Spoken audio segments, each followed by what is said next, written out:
মত প্রকাশের জন্য আজকে বাসা থেকে তুলে নিয়ে আসা হয়েছে। মাননীয় স্পিকার, আমরা মত প্রকাশের স্বাধীনতা চাই। আমরা যখন শুনতে পাই যে একটা রাজনৈতিক দলকে নির্মূল করার আহ্বান একটা সরকার দল থেকে আসে, সেই বাংলাদেশে আমরা মাননীয় স্পিকার ফিরতে চাই না। আজকে এই সংসদে আমরা অনেক ত্যাগ তিতিক্ষা, আমরা সবার কাছে অনেকের সংগ্রামের কথা শুনি, তারা অনেক লড়াইয়ের মধ্য দিয়ে আজকে এই সংসদটি আমাদের প্রজন্মের জন্য, আসলে আমরা আজকে যা কাজ করছি না কেন সেগুলো হচ্ছে আমাদের প্রজন্মের জন্য। আপনারা যে কাজগুলো করছেন, যে দায়িত্বটা নিয়েছেন, এই দায়িত্বের ফলভোগী বা সুবিধাভোগী কিন্তু আমাদের এই প্রজন্ম। মাননীয় স্পিকার, আমরা খুব আশাহত হই যখন এই সংসদ এত রক্ত, এত লড়াই, এত ত্যাগের পরে আজকে যখন এই সংসদটি গঠিত হয়েছে, কিন্তু এই সংসদ আবার আগের যেই ভিশিয়াস সাইকেল, দোষারোপের যেই সাইকেল, একজনকে বিভিন্ন ট্যাগিংয়ের যেই সাইকেল, মত দমনের নামে, বিরোধী মত দমনের নামে মামলার যেই সাইকেল, আমরা সেইখানে আবার চলে গিয়েছি।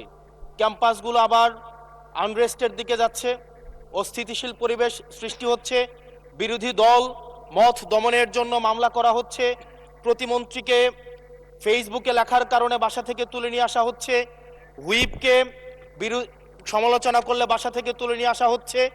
আবার আমরা আগের সংস্কৃতিতে আমরা চলে যাচ্ছি, যেখানে মাননীয় প্রধানমন্ত্রী নিজে কার্টুন শেয়ার করে বিভিন্ন স্যাটায়ার, বিভিন্ন মকারিকে প্রমোট করছে, বিরোধী মতকে প্রমোট করছে। সেইখানে এই সংসদ গঠিত হওয়ার পর থেকে আজকে পর্যন্ত 9টা ঘটনা ঘটেছে যেখানে মত প্রকাশের জন্য আজকে বাসা থেকে তুলে নিয়ে আসা হয়েছে। মাননীয় স্পিকার, আমরা মত প্রকাশের স্বাধীনতা চাই। মত প্রকাশের স্বাধীনতা আগেও ছিল, মত প্রকাশের স্বাধীনতা আওয়ামী লীগের সময় ছিল, তবে সেটা সহমত প্রকাশের স্বাধীনতা। আমরা এই পার্লামেন্টের পরে আমরা শুধুমাত্র মত প্রকাশের স্বাধীনতা নয়, আমরা দ্বিমত প্রকাশের স্বাধীনতা চাই।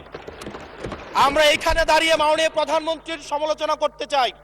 আমরা নির্ভয়ে ফেসবুকে আমরা ব্যাকস্পেস ব্যবহার করতে চাই না, কিন্তু আবার একটা ভয়ের পরিবেশ সৃষ্টি করা হচ্ছে, আবার একটা আতঙ্কের পরিবেশ সৃষ্টি করা হচ্ছে। আমরা দেখলাম সিলেক্টিভ এক ধরনের বিরোধিতার পরিবেশ তৈরি করা হচ্ছে। আমাদের সমাজের যারা গ্রহণযোগ্য এক ধরনের পলিটিক্যালি এলিট শ্রেণীর নারীদেরকে নিয়ে যখন সমালোচনা করা হয়, তখন সেটাকে নারীদের বিরুদ্ধে এটাকে বিবেচনা করা হয়।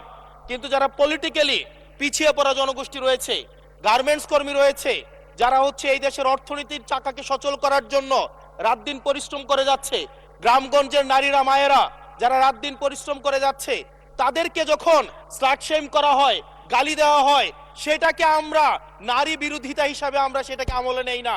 এই ধরনের সিলেক্টিভ নারী বিরোধিতা করা, এই ধরনের সিলেক্টিভ নারী সমালোচনা করার যেই ধরনের প্রবণতা রয়েছে, সেই জায়গাগুলো থেকে মাননীয় স্পিকার আমাদেরকে বেরিয়ে আসতে হবে। মাননীয় স্পিকার, আজকে ক্যাম্পাসগুলোতে আবার এক ধরনের অস্থিতিশীলতা তৈরি করা হচ্ছে। আমি ইউনিভার্সিটি থেকে 2022 সালের অক্টোবরে ইউনিভার্সিটি থেকে এসেছি। আমাদের সময় গ্যাস্ট্রোম গণরুমের কালচার ছিল। আমাদের সময় একটা শিক্ষার্থী অনেক স্বপ্ন নিয়ে বিশ্ববিদ্যালয়গুলোতে যেত। আমরা সেখানে দেখেছি ক্ষমতাসীন দল কিভাবে বিশ্ববিদ্যালয়ের শিক্ষার্থীদের তাদেরকে পুঁজি করে তাদের ক্ষমতা কাঠামোকে দীর্ঘমেয়াদী করার জন্য সেখানে বাধ্যতামূলক সেখানে রাজনীতি করাতো। আজকে সেখানে বিশ্ববিদ্যালয়গুলোতে আবার গ্যাস্ট্রোম গণরুম কালচার চালু করার প্রয়াস শুরু হয়েছে, আবার সেইখানে বাধ্যতামূলক রাজনীতির কালচার শুরু করা হচ্ছে। আমরা দেখেছি ক্ষমতাসীন যারা রয়েছে তারা তাদের সন্তানদেরকে বিদেশে রেখে নিরাপদ ভবিষ্যৎ নিশ্চিত করে, আর মধ্যবিত্ত সন্তানরা যাদের বাবা মায়েরা কলকারখানায় কাজ করে, যাদের বাবারা রেমিটেন্স যোদ্ধা, যাদের বাবারা কষ্ট করে তাদের সন্তানদেরকে বিশ্ববিদ্যালয়ে পাঠায়, তাদের সন্তানদেরকে ক্ষমতালোভী রাজনীতিবিদরা তাদের সন্তানদেরকে ব্যবহার করে তাদের ক্যারিয়ারে ঝুঁকিতে ফেলে তাদের গদি বা পাটাতন শক্ত করার জন্য নিজের সন্তানের ভবিষ্যৎকে বিদেশে রেখে নিরাপদে রাখে, আর পরের সন্তানের ভবিষ্যৎকে নিয়ে ছিনিমিনি খেলে। মাননীয় স্পিকার, আমরা এই সংস্কৃতির পরিবর্তন চাই। আমরা চাই বিশ্ববিদ্যালয়গুলো শুধুমাত্র নেতা তৈরির হাতিয়ার হবে না। এই বিশ্ববিদ্যালয়গুলো গবেষণা বিশ্ববিদ্যালয়গুলো, পাঠ চর্চা বিশ্ববিদ্যালয়গুলো, সেখানে এক ধরনের মনস্তাত্ত্বিক সমৃদ্ধি, এবং সেখানে হচ্ছে আমরা যেখানে গবেষণা হবে সেখানে আমরা বিশ্ববিদ্যালয়গুলো থেকে বুদ্ধিজীবী গবেষক আমরা হচ্ছে বাংলাদেশকে এবং জাতিকে উপহার দিতে পারবো। কিন্তু অত্যন্ত দুঃখজনক বিষয়, আজকে বিশ্ববিদ্যালয়গুলো শুধুমাত্র নেতা উৎপাদন করার এক ধরনের বিশেষ সার্কেলে পরিণত হয়েছে। মাননীয় স্পিকার, এই ৩৬ জুলাই এই তরুণ প্রজন্মকে কি দিয়েছে? বক্তব্যের শুরুতে অনেককে স্মরণ করে আমরা ৩৬ জুলাইয়ে, এই জুলাইতে যারা আহত হয়েছে, ১৭ বছর ধরে যারা নির্যাতিত নিপীড়িত হয়েছে, তাদেরকে স্মরণ করতে আমরা লজ্জা পাই। মাননীয় স্পিকার, তাদেরকে মুখ দেখানোর আমাদের জায়গা নাই, আমরা তাদেরকে কিছুই দিতে পারি নাই। আমরা একটা কাঠামোগত পরিবর্তনের জন্য আমরা আজকে এই সংস্কার, আমাদের কাঠামোগত পরিবর্তনের জন্য আজকে আপনাদের এই লড়াইটা ছিল, এই সামগ্রিক হাউজের লড়াই ছিল। আমি চ্যালেঞ্জ করে বলতে পারি, যদি 2009, 10, 11, 12, 13, 14 সালে আমি সংসদে বসে কিছুক্ষণ আগে আমি 2009 সাল পরবর্তী থেকে 12 সাল পর্যন্ত যেই সংসদের যে বিতর্কগুলো ছিল, আমি বিতর্কগুলো পড়ার চেষ্টা করছিলাম। মাননীয় স্পিকার, যদি আজকে এটা 2014 সালের সংসদ হতো, আর যে সংস্কার প্রস্তাবগুলো এই পাশ থেকে দেওয়া হয়েছে, ঐকমত্য কমিশন থেকে দেওয়া হয়েছে, এই সংসদের একজনকেও খুঁজে পাওয়া যেত না যে এই সংস্কারের বিরুদ্ধে অবস্থান নিত। আজকে মানবাধিকার কমিশনকে ল্যাপস করে দেওয়া হয়েছে। মানবাধিকার কমিশনকে ল্যাপস করা হয়েছে, বারবার করে বলা হচ্ছে আরো শক্তিশালী ভাবে হচ্ছে মানবাধিকার কমিশন নাকি উত্থাপন করা হবে। আজকে পুলিশ সংস্কার কমিশন, আজকে অর্ডিন্যান্স সেখানে বাতিল করে দেওয়া হয়েছে, বলা হচ্ছে আরো পুনর্বিবেচনা সাপেক্ষে সেখানে হচ্ছে এই সংসদ উত্থাপন করা হবে।